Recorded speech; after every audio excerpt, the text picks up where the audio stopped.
Welcome back, ladies and gentlemen, to the Old Gold Show.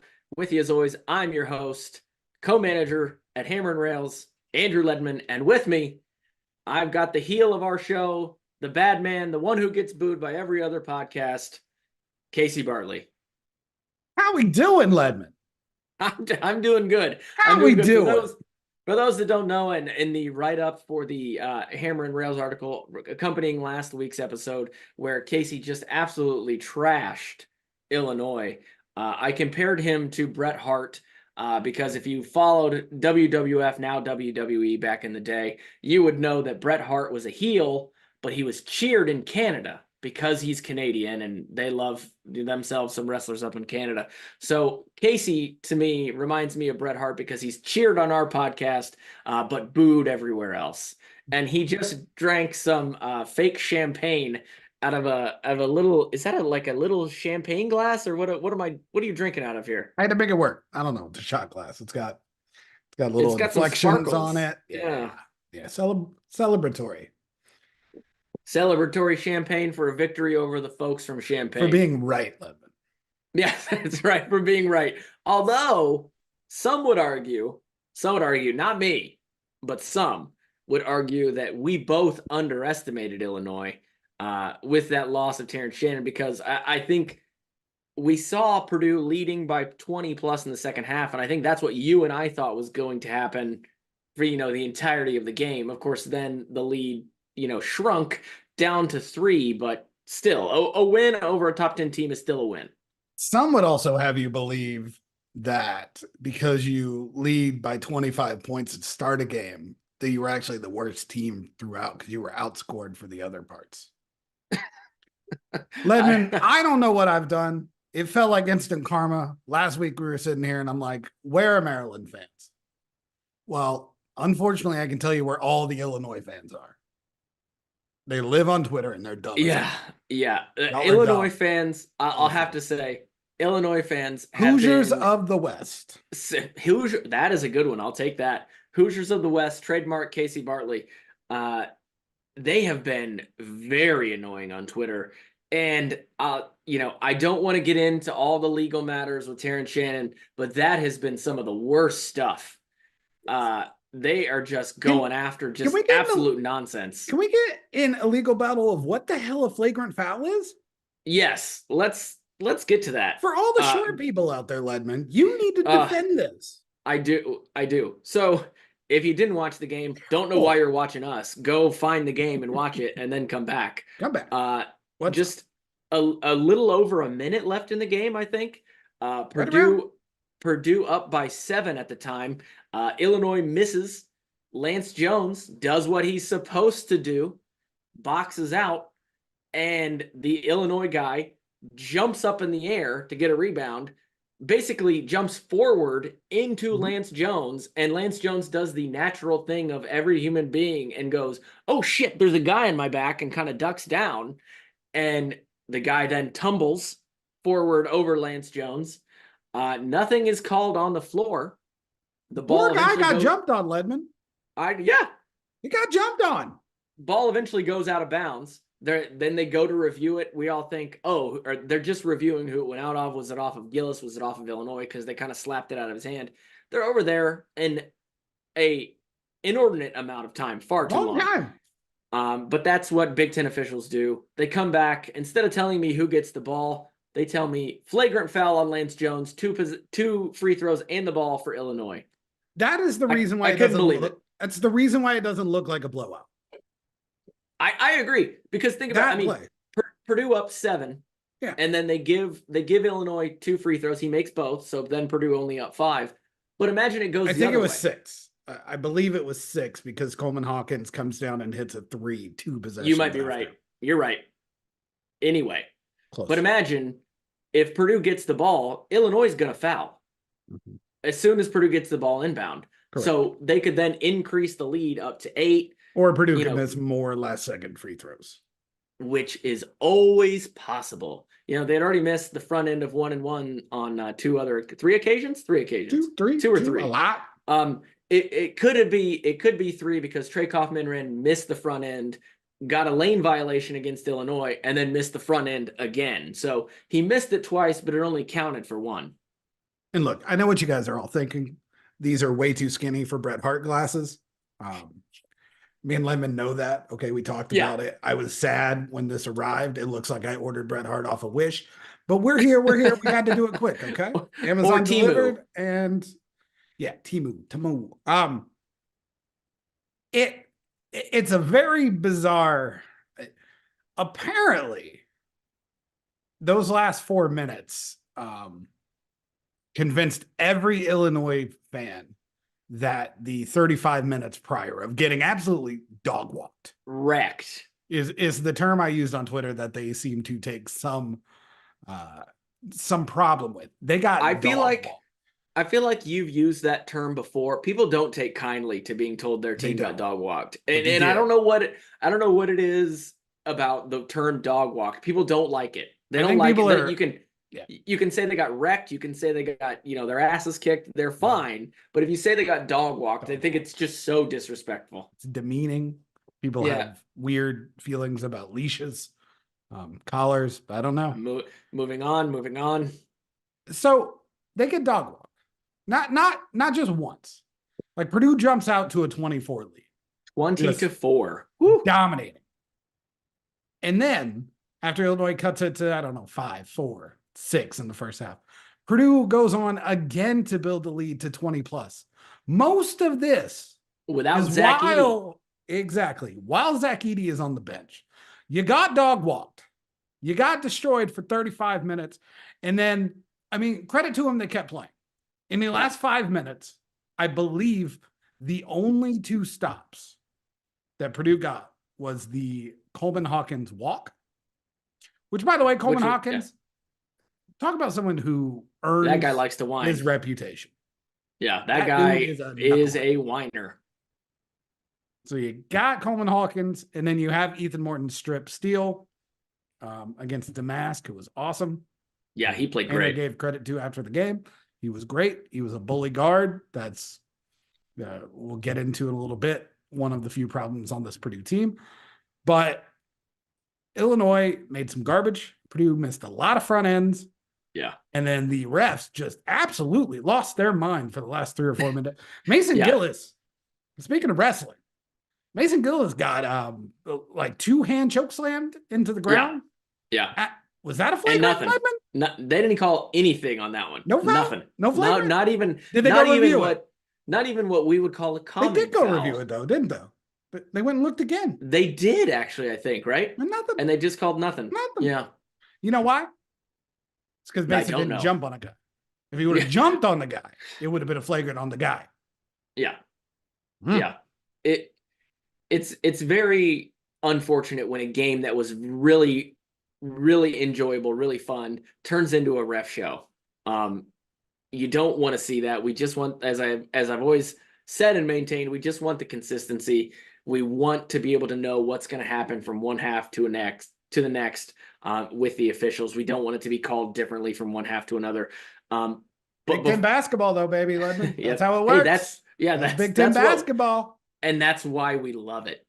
As you guys know by now, we've partnered with BetMGM Sportsbook for this college basketball season. We're going to be using BetMGM lines to make all of our picks and predictions throughout the college basketball season. And we are going to have special offers for you, the listeners and the viewers on the Field of 68 each and every week during the season. If you haven't signed up with BetMGM yet, use the bonus code FIELD1500 and you will get up to a $1,500 first bet offer on your first wager on BetMGM Sportsbook. Here's what you got to do. Download the BetMGM app. Sign up using the bonus code FIELD1500. Deposit at least $10 and place your first wager on any game. You will receive up to $1,500 in bonus bets if that bet loses. Just make sure you use the bonus code FIELD1500 when you sign up.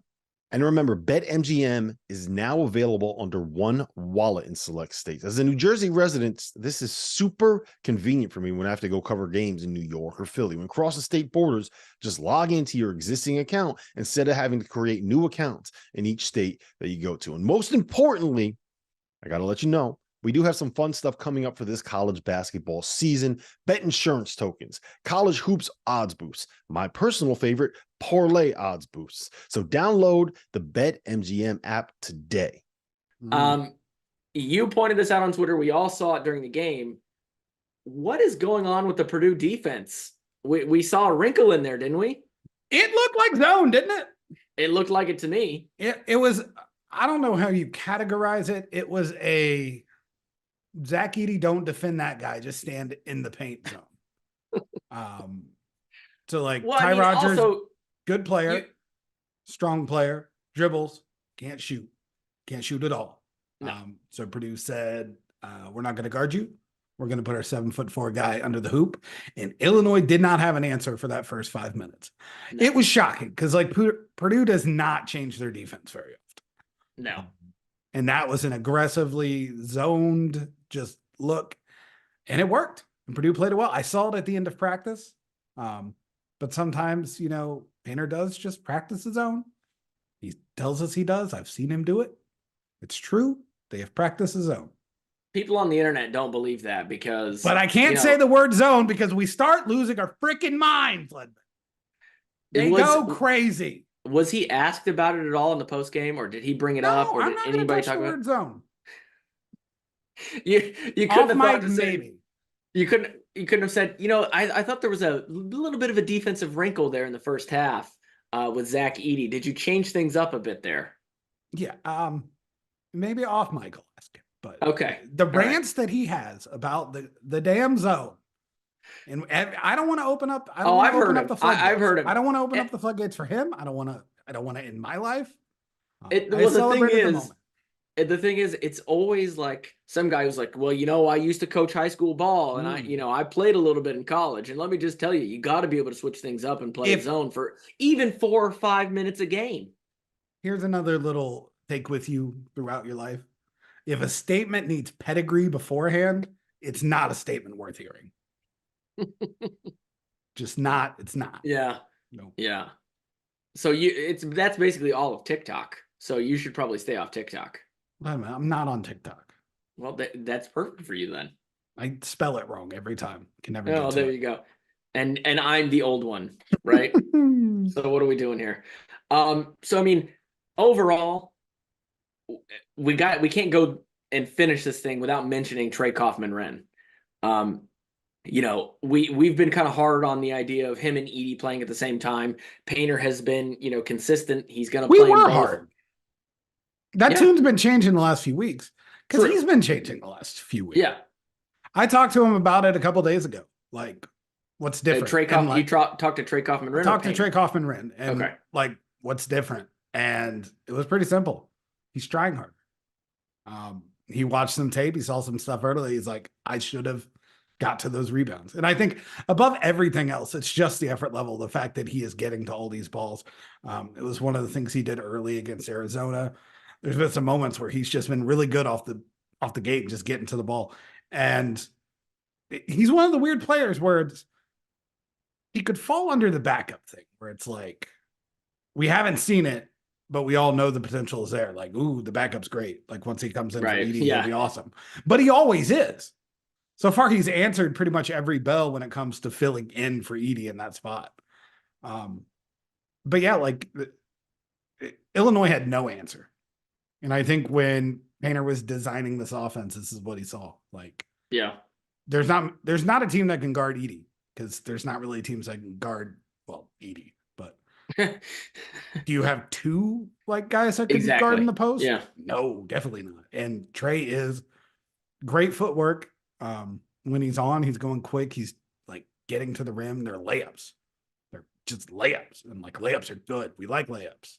Yeah. Showed really good footwork, a bunch of post moves. You know, on one of them, he had a shot fake and then kind of an up and under a little bit move. He also continues to show he can shoot from three, hit another one in this game. He hit the shot. No one hits.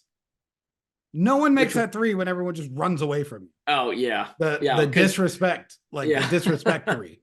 And he splashed it. Okay. I mean, you know who else hit a disrespect three in this one? Ethan Morton. Ethan Morton did. He did. Granted, he was only 1 for 3 and it touched. Yeah. touched But every part of the rim in the Purdue needs backboard. him It to still shoot. counts. Oh yeah. And I think segue into one of the bigger things in this game is that there is one actual, I wrote it as kryptonite on Twitter. There's one Achilles heel to Purdue, which I don't think is just a Purdue thing really, but they are vulnerable to teams that can put them in ISO with really good ball scores. Yeah. That's what I wanted to ask you about that. It seemed to happen as the game progressed in the second half. Ball screens, particularly on, Fletcher Lawyer got put in that situation a number of times. And we love Fletcher Lawyer, but this is what happened last year. This is what happened a few years ago with another Purdue defender who wasn't so great in an ISO situation, but was also a good shooter. Is he a coach now? I'm not sure. I cannot remember the name. Okay. We've seen it a time or two in the history of these Purdue teams. Yeah. Is that truly the kryptonite, like you said? Is that something that can be worked on? Is that something they can, improve, or is that just on an individual to get better? You can definitely work on it. You can definitely get better. You can't really get Lawyer bigger. You can't get Braden Smith bigger. Right. You can change up some schemes. You can hard double. You can double early and just try to get the ball out of the hands. It's dangerous to do with a guard because you're talking about bigger guards who know how to make quick decisions. Mm-hmm. You don't want to get in rotation, especially that easy up top. But you can also make some personnel changes. Camden Heide played some for Fletcher Lawyer for this exact reason. Ethan Morton came in to be a stopper, and he was 1 for 2 on it. Gave up a layup, but also got the steal. Right. And that's when the weird stuff started to happen. But what Purdue needed to happen, Morton came in and did, and that should have been the end of things. Then Purdue started missing free throws, then the flagrant foul, and then blah, blah, blah, blah, blah, and Illinois couldn't miss. But I think definitely you saw, if you're going to attack this team, it's not by bringing a bunch of guys together. It's not even by ball movement. They're too tied together, and there's too much length around. Edie gets involved and breaks things up. Lance Jones can really break up offensive sets. So what you need is just the space to operate and a bully guard who can get into those intermediate areas where Edie can't get involved. That's what you want as an offense. Well, apparently what you need is something called booty ball. What in the hell is wrong with those people down there? I don't know. I was going to give you what are we doing? I was going to give you a chance to expound upon booty ball. I don't know what it is. I don't care. As our resident X's and O's expert. What is it? Is it a point guard that uses his booty? I don't play these games. I don't want it. It's just ISO, and then you dribble backwards, and you just back your Andre Davis. So that's fine.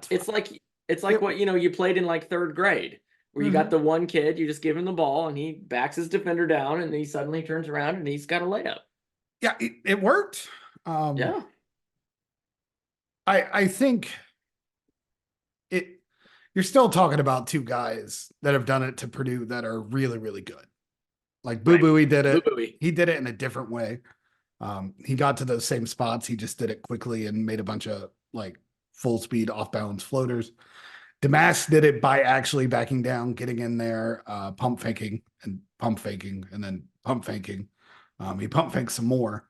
Yeah. And those all helped. Those all happened with Edie off the court. Right.